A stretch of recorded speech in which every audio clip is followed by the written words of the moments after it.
জয় শ্রীরাম।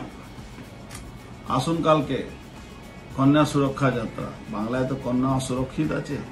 শুভেন্দুদা আসছে বীজপুরে। অনেক দিন পরে ভারতীয় জনতা পার্টি একটা হাজার হাজার লোকের মিছিল বেরোবে। সেখানে সবাই মিলে এই মিছিলটাকে সফল করি আমরা। শুভেন্দু অধিকারী থাকবে, নতুন সভাপতি তাপস ঘোষ থাকবে, আর আপনারাও আসুন, আমিও থাকবো, আমিও হাঁটবো। অনেক কিছু নতুন চমক দেখতে পারবেন, অনেক কিছু পাবেন। আসুন সবাই। জয় শ্রীরাম। কাল কন্যা সুরক্ষা যাত্রায় বীজপুরে আসছেন শুভেন্দুদা। আমি থাকবো, আপনারাও সবাই আসুন, অনেক নতুন চমক থাকবে। এমনই মন্তব্য করে জল্পনা বাড়ালো প্রাক্তন বিজেপি সাংসদ অর্জুন সিং। সত্যি কি কাল কোনো চমক থাকবে? এখন সেদিকেই নজর থাকবে গোটা রাজনৈতিক মহলের।